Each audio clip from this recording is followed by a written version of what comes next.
Okay, so my name is John. Brilliant, and I'm going to be taking you through the topic of cloning leadership genes does not future-proof success. What we will be doing today is 3 observations and 3 recommendations. These 3 observations are from research as well as things that we've noticed in the last 2 decades, which is a little bit depressing for me because when I first started this company, the hair was still black and there was a lot more of it. However, I would like to think that due to the wisdom that is embedded in my brain right now is causing more hair to fall out and to turn gray, which is fine. So 3 observations and 3 recommendations. And then hopefully we'll have enough time for some Q&A and address some of the questions that you may have. All right? So moving down into it, we're talking about first observation, the world in my pocket and in yours. This is something that we all know and yet we all take for granted. In your pocket is literally the sum of the mankind's knowledge, the sum of mankind's experience. Throughout history, throughout recorded history is in your pocket. Now, I know earlier on, Henry shared this photo with you. How many of you remember this? Those of you who remember this, put your hands down. Stay really quiet. We're not going to tell you how old you are. 3.75 megabytes, filling up a room. You needed a room full of server space to store 1 song. Which basically means if you filled up this whole room with all these servers, you could potentially store 5 songs. This was in 1956. In 1961, it became a little bit better, 1 cupboard. 1 cupboard can store 5 songs. Cost you close to $1 million in today's money or more at the very least. Moving on from there, in 10 years' time, went on to 25 songs, looked like a cabinet. Next 10 years went into, now this is starting to get a little bit more manageable. Can you imagine having this on your desktop? I can't imagine it. This one will probably look more familiar to you guys. How many of you recognize this? Oh, the rest of you pretending? Huh? Too young? This was the hard disk in 1991. It came in. At that point in time, looked pretty decent, 21.4 megabytes. I know when I was in university, it was starting to go into the realm of personal computers, and I decided, I had a really forward-looking auntie who sponsored the upgrading of my computer. I took my computer to the shop and I said, I'm going to upgrade. And they said, how much do you upgrade to? And I said, 1 gig. And when I said 1 gig, the whole shop went quiet and I could hear them whispering at the back, 1 gig. Wow. This was 20 years ago. And now we've got, this is probably something that most of us recognize. The size of your finger, 1 terabyte, 200,000 songs, easy. It's the size of 1 finger when you hold it. The actual chip itself is probably the size of your fingertip. You know that, right? Beyond 2000, what does it look like? Any guesses?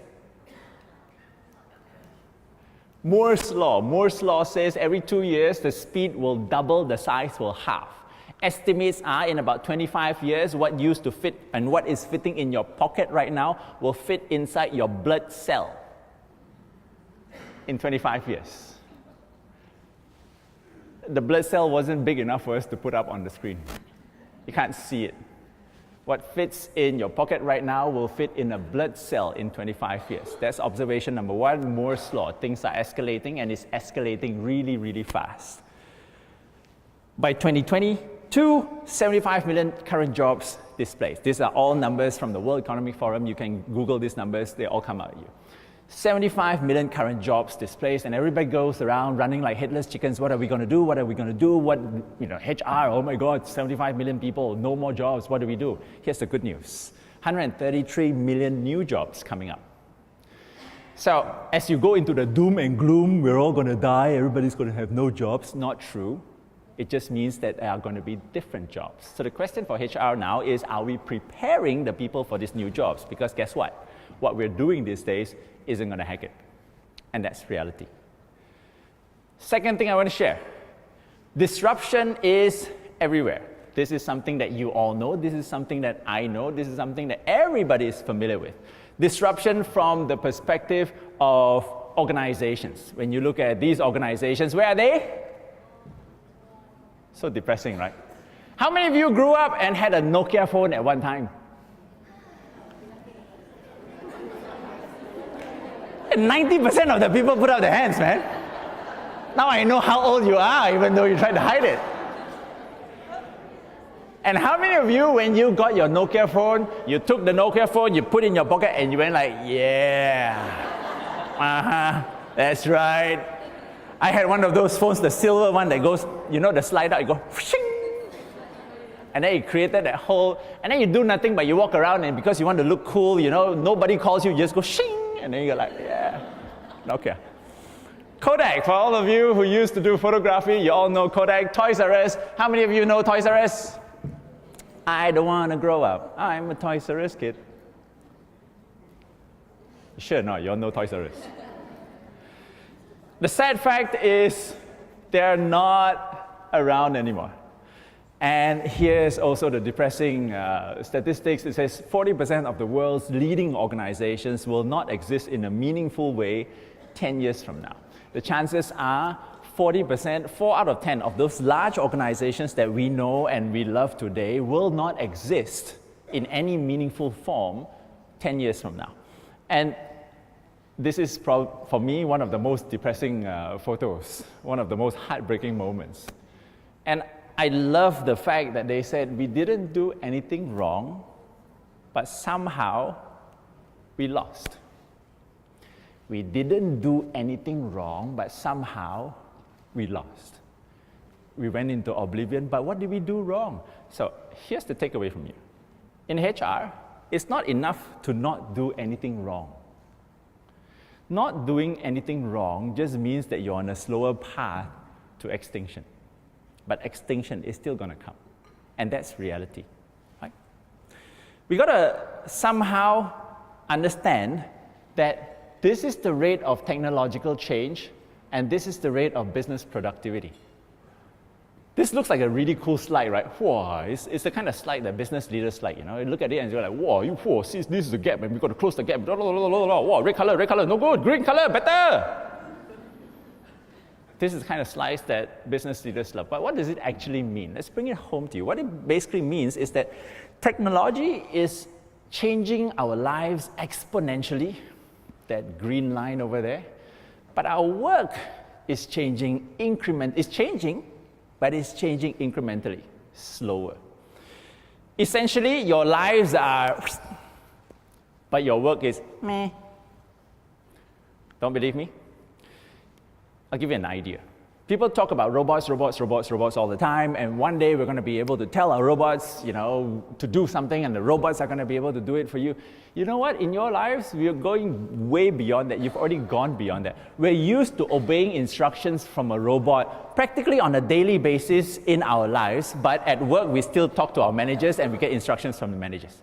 And some of you are looking at me with really puzzled looks right now and says, what do you mean I take instructions from a robot? No? In 200 meters, turn left. What happens in 200 meters? You turn right. Somebody not clear on the concept right there. Huh? And so we are already following instructions from robots, whether you like it or not. And it's even more interesting because when you don't follow instructions from the robot and then you get it wrong, you go like, aiyo, should have followed ways lah, aiyo. You actually scold yourself for not following the instructions of the robot, you know. So, change is coming into your lives and it's going to change it exponentially. The way we do things, the way we live our lives, the way we socialize. Social media is changing the way we socialize. Everything is changing. Agreed? But from a work perspective, the kind of work that you do, I would bet, hasn't changed a whole lot in the last 5 years. I would bet the way you do work in the last 5 years hasn't changed a whole lot. So what is happening right now is we now have a gap between society and the way lives are being led and productivity, the way businesses are being managed, and that's a problem. So I saw a quick slide earlier on this morning. It said millennials are different. How many millennials in the room? Hey, don't bluff. Some of you don't look like millennials, okay? How many of you wish that you were millennials? Yeah. I said millennials are different. So, and I, to a certain extent, I agree with the fact that millennials are different, not different bad, just different. Every generation before the millennials was also different from the generation before. Those of you who are not millennials, you're probably from the same generation that I am, Gen X. All the Gen X in the house say, yeah! What happened? And I love how my peers go like, these youngsters nowadays, how can they all be like that? Hey, you're all so entitled. And I go like, hello. Don't forget, we were the generation of the Mohawk, man. We were the generation of the Chinese guys. Do you remember the Sungai Wang carrot cut pants that we used to? The MC Hammer pants. We were the ultimate rebels. It's a rite of passage, right? Everybody has to go through the rite of passage. We got to let the millennials go through the rite of passage as well. But because we're in L&D, understanding some of these characteristics of these millennials is also critical for us to be able to do our job and to be able to do our jobs really, really well. So essentially what this means is now you've got a generation of people who's coming into the job market expecting this and then getting this. Able to, and I was looking at these slides and I'm thinking, how is this relevant to me? Is it true? 5 years, I haven't done my job differently, man? And I'm thinking, yeah, you know what, 15 years ago, I'm standing on the stage and I'm talking. 15 years later, I'm still standing on the stage and I'm talking. But when I go home and I need to call somebody, I pick up the phone, I video conference the other fella from the other side of the world. My nephews and my nieces. So there is a distinct disconnect. You just got to think about it and you're going to find there are a lot of other ways where these examples come true. Third observation. Hey, Malaysia boleh. How many Malaysians in the room? Okay.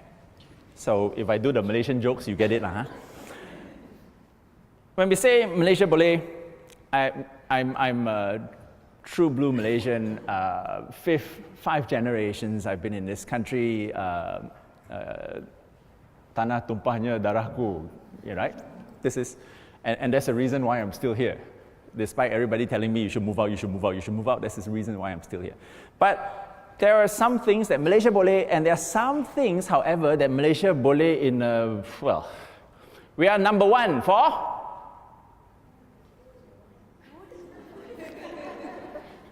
Guess. Food. We're number 1 in food. Yes. Yes. So yes. The food is the nice part. We're number 1 in food, which then resulted in number 1 in obesity. Woo! Yeah, you know what? Our habits are bad, food content is bad, sugar levels are too high, resulting in obesity. We are probably the only country in the world where all the major races greet each other with, hey, dah makan? Chinese say, 食飯咗未? 食咗飯未? Right? Indians say, macam, sabri ah. So we're the only, country that does this. We are also pretty high in what else? This one was interesting. This one I cannot relate to. All you millennials, this one's for you.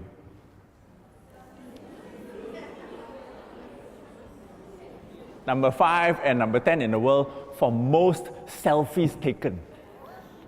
Most selfies, We don't have a very big population in the cities, We are a pretty small city on a scale of large cities. We are pretty small. I've got these 2 ladies. Let's put them right there. I'm going to take a selfie right now. Selfie cities. Number 5 is which city? Malaysia. Number 5, which city? Penang? Penang number 10. PJ.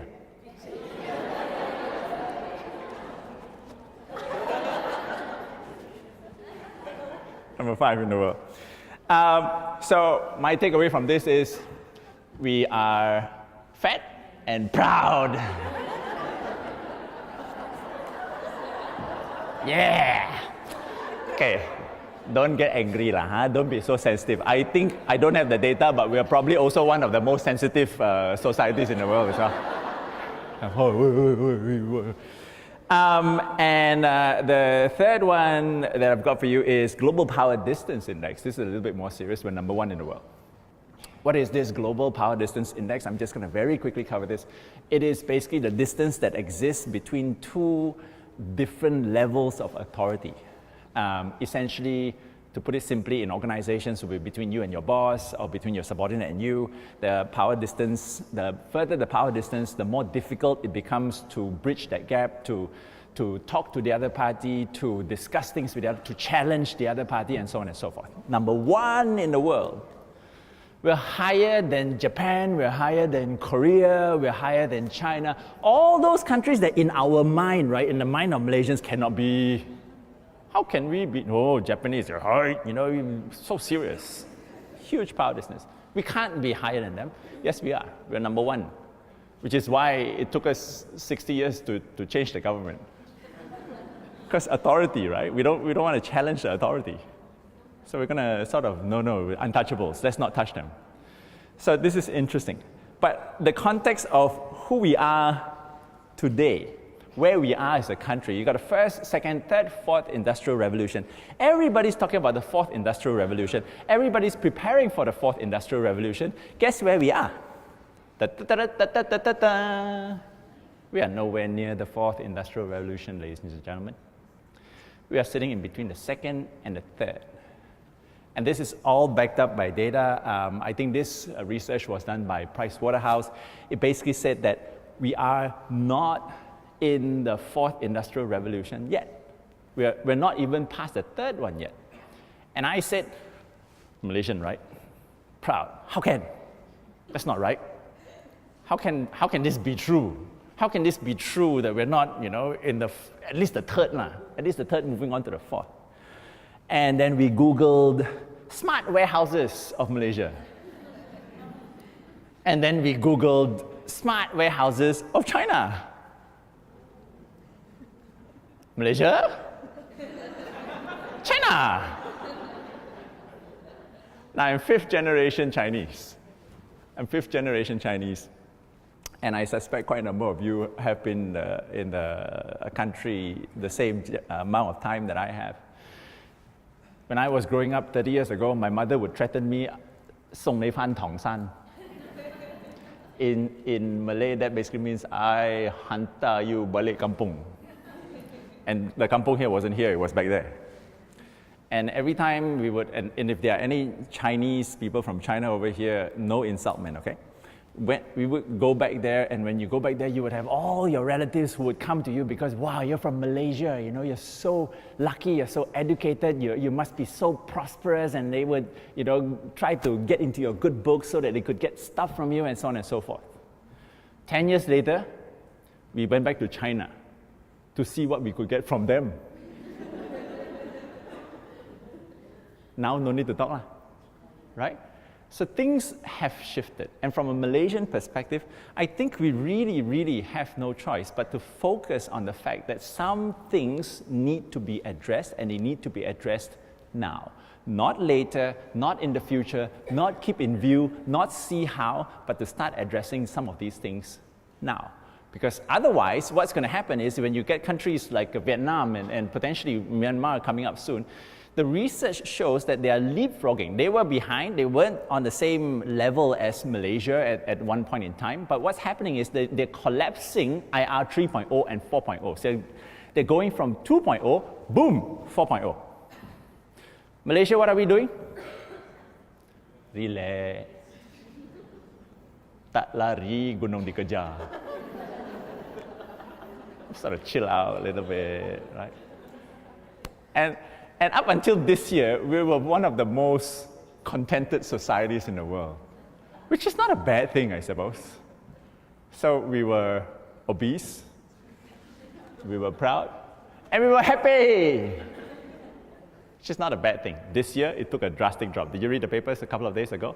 It dropped from, I think, 30 in World Happiness Ranking. I don't know how they measure that, but World Happiness Ranking dropped from 30 to 80 something. Whew, big drop. Because if we put our blinkers on and pretend it doesn't exist, doesn't mean that the world stops for you. The world keeps turning. So here's the good news. It's not all doom and gloom. We are positioned to be one of the leading countries in terms of readiness for the future, in terms of production. However, they said this is provided that we are able to innovate, that we are able to produce knowledge, which, if you ask me, we aren't doing a really good job at it right now. And if we can manage our resource sustainability. This one will allow us to lead the charge, provided all these three things are addressed. So, what then are our recommendations? Very quickly, running through. VUCA world. Everybody knows what VUCA is all about. We're volatile, we're uncertain, we're complex, we are ambiguous.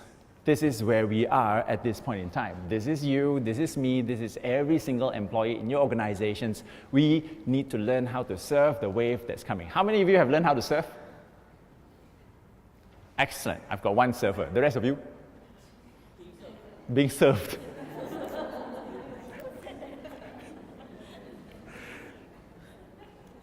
Those of you, I recommend surfing. I recommend surfing because it gives you an idea of the balancing act that is required. It looks so easy when done really well, but then at the same time, when you get on the board, it's so difficult. And if you're not careful, you don't even need this wave to wipe you out. A wave this small, you wipe out. And when you wipe out, it's no fun. Huh? I'm a pretty good swimmer, but when I wipe out, you go like, you have no idea which way is up, you know. Now, when I say you have no idea which way is up, you got to remember you're underwater and you don't know where is up. That's a bad place to be, huh? And you go like, where do I go, where do I go, what do I do, you know, where's the board, how do I breathe? And if you're not careful, I suspect this is already happening with some of our young people. That things are changing so fast. What do we do? I can't even breathe. Rate of suicide, rate of depression in young people increasing faster than ever before in the history of mankind. Yet, we're living at an age where we have luxury, we have whatever we need, you know. I couldn't understand why do you get depressed and why do you go into suicide when you've got everything you want. You don't have to go through the whole stress of providing for your family. You don't have to go through the whole stress of don't know where your next meal is coming from. No stress. True or not? No lah.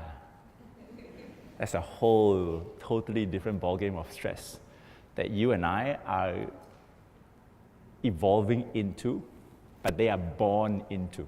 It's a totally different level of stress. So, what do we do? First thing that you got to do, you got to evolve essential skills. What are essential skills? When I say you got to evolve essential skills, all the people around me go like, whoa, essential skills, that's so cool. Yes, we have to. What are they? What are essential skills? I'll give you a tip. They used to be called soft skills. And soft skills, we all know, used to take a back seat to. Oh, wait. Soft and thank you. There was so much training, so much focus, so much emphasis, ROIs, balanced scorecards, hard. What gets measured gets done, which is brilliant, by the way. I'm not denying that. But we've also got to focus on essential skills. What are some of these essential skills? Future of jobs report, persuasion, negotiation, emotional intelligence, resilience. Resilience is a personal one, personal pet peeve of mine. Strawberries and snowflakes, right? Last week I was having a conversation with a HR friend of mine, and he said, John, last week I had this talent, graduated from London School of Economics. Brilliant, straight A's, brought in high potential, given the best, opportunities and so on and so forth, came into her room crying, and I said, why, what happened? I rejected his leave. He cried. And I said, so I'm like, cannot be lah, must have sat down and maybe a bit emotional. He said, no. He went like, he bawled, he cried.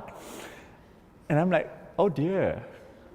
What's going to happen with talent who are highly intelligent but not resilient? Can survive, huh? Cannot survive, huh? So the emphasis on these skills, the cognitive aspects of the work will be taken over. Automation, artificial intelligence, they will take over the cognitive, the thinking aspects of the work. The emotive, the feeling aspects of the work, they cannot take over yet. If they take over, then we got to be careful already lah.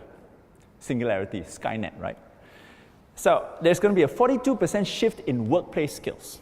Essentially, 42% are going to find that the skills that they have existing now will no longer be relevant, will no longer be useful. A couple of years ago, I had the privilege, I can talk about it now because it's done. You all use touch and go cards on the highways? Can you remember the times when there was no touch and go cards? How did you get a ticket? Right? Someone gave it to you. So that someone, where are they now? You think lah. Second thing. So one, you've got to develop essential skills. You cannot leave them to be developed on their own. You cannot leave it to be developed on the job. You must have a strong strategy for developing your essential skills. But then, that's like this morning's topic, where it says, cloning your leadership genes does not future-proof success. That makes sense. We got to develop these skills, shift from hard skills, go to soft. But then when I thought about it, there are also some things that I said highest stress levels, right?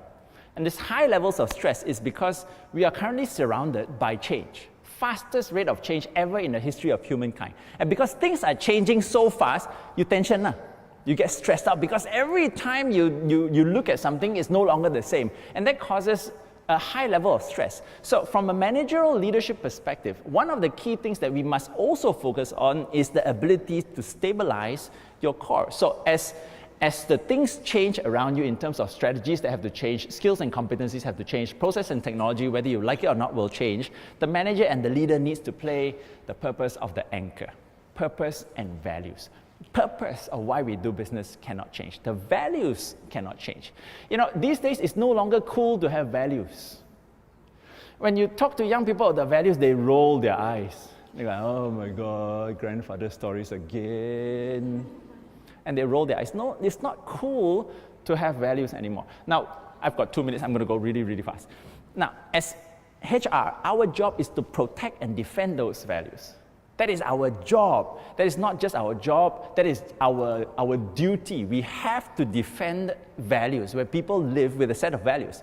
I had another client of mine came to me and said, John, we had to let this person go. Again, super brilliant, super intelligent, Cambridge graduate. And I said, why did you let her go? So she was in a mentoring program with a mentor. And, you know, mentoring programs, HR people, you all know they're supposed to submit reports and what did you talk? She submitted everything on time, brilliant reports and so on and so forth. HR went walking out one day, met up with the mentor, and the mentor said, hey, how come the fella never come to me for mentoring?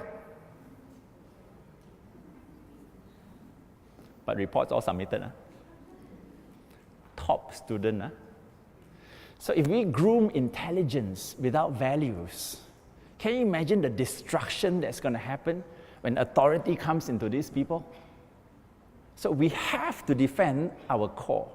These are some of the things that's happening these days, right? We all know about them. And we cannot allow this to happen in our organizations. So the last thing I'm going to share today is we have to rethink what business leadership is all about. So if you're sitting in this room and if I ask you a question of why was your company set up in the first place, and I know not all of you own your own companies, but why was it set up? What was the purpose in which it was supposed to address? What was the need that it was supposed to address, not just from a profit and loss perspective, but also from society's perspective? How do we ensure that society benefits from the revolution and not just you as an organization? That is something for me that is critical.